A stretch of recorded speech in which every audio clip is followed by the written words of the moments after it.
I love what I do. I am extremely privileged to do what I do, and I'm very proud of the work that we do here at Linda Page. And it can be very challenging, of course. It is fraught with emotional conversations, and I mean, the women that we work with are incredible. They have overcome so much trauma and tragedy and challenges in life, and of course they also have achieved a whole lot of beautiful, amazing, powerful things in life, both personally and professionally. And it's challenging, and I love it, and it's part of why I do it, because we have a spirit of excellence in us that must simply rise up. And the older we get, the more important it is that we continue to do so, that we fight the good fight, and that we do not retire our spirit of beauty once we retire our careers. I just spoke with an amazing client of mine. I just love her. I mean, I love all of them. And some of them are just more, I guess, interactive and feedback and get out there, and some are quiet and more introverted. And I love that, because you don't have to be loud or outspoken or extroverted to be a leader, not by a long shot. But I love getting the feedback, and it just is such a blessing, because I often don't hear the stories out there. And we have a beautiful group called Dress to Connect, where I'm going to share this as well. And sometimes I see the stories there. Often, of course, I can't see all the stories.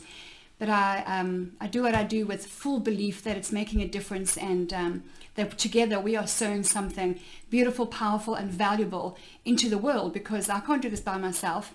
And as we grow, I see the kind and caliber of women that we are attracting, and I see we are doing something very special here.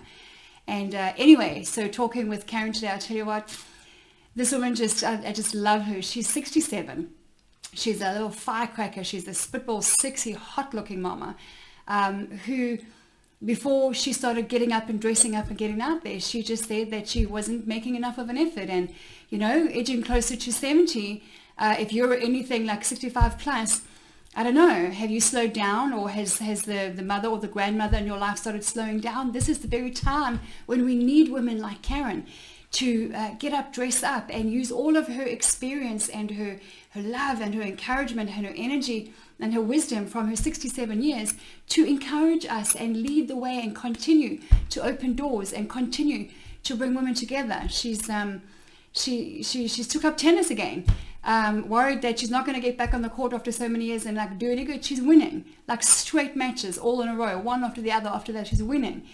But most importantly, which really blessed me, was like all women, she is surrounded by amazing other women who will compare themselves to one another, or compare themselves to the younger, or will complain about the ache and the, because we all do it. We've all done it. And she now has got such a different sense of personal style. It's not just limited to what she wears, because she knows that personal style is what she wears, what comes out of her mouth. It's her posture, it's her stance, it's her body language, it's her eye contact, it's her smile, it's her home. She now is having such influence on women out there. She is, she's just doing such an incredible job at 67, which is not old. It's some people think, oh my gosh, 65, my life is over. Some get to 83 and go, I'm just getting started. If you're at an age where you think it's time to start slowing down and maybe dress down, and I implore and I challenge you to follow Karen's lead and many other women in our beautiful community here, to get up, dress up, and be that bold light on a hill, now more than ever before. Now more than ever before, where the world, and women particularly, and children, girls growing up into teenagers and young adolescents, need you, need your encouragement, need your love, need your grace and your wisdom and your energy and your intolerance of the BS out there that is, sometimes women sit around a table and complain and blame and compare. No, she doesn't tolerate any of that. If someone says, oh, but this, and she'll go like, I see you on the tennis court and I think you're doing great.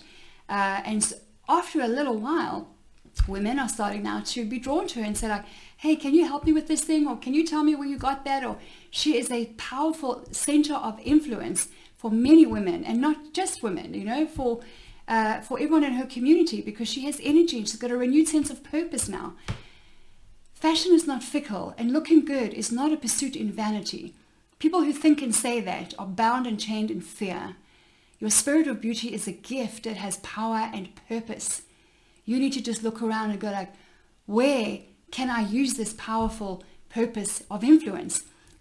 You don't have to be the center of attention. You are actually the center of influence. Once you take your focus off of yourself and you move it onto those around you, I call it dress to connect.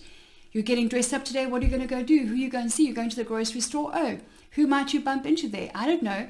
Maybe the new client that I spoke to this morning, who's overcome years and years and years of sexual abuse, is still as a highly accomplished businesswoman, is married to an amazing man, but doesn't feel very confident on the inside because of a whole bunch of stuff that is happening in her life and has in the past.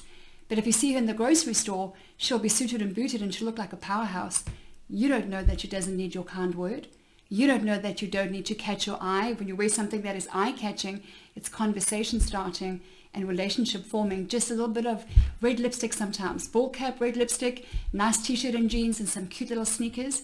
And you catch her eye and you can smile.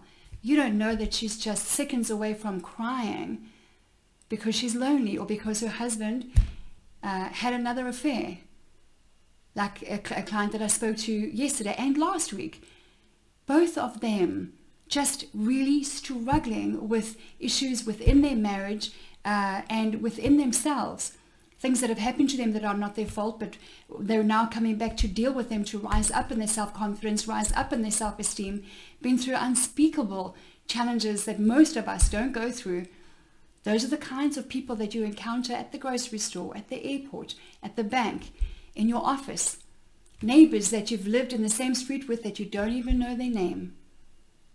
You need to dress to connect. Your age is just a number.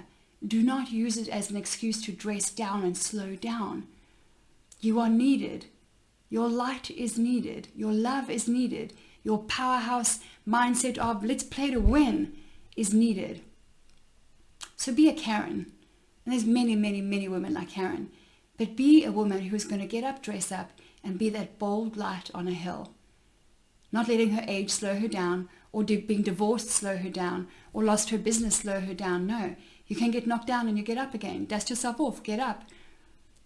Nothing of true value that is long-lasting comes easy. Don't look for easy, because then you will attract easy come, easy go kind of people. Get up, dress up, be that bold light on a hill, and you will attract positive people and positive opportunities into your life.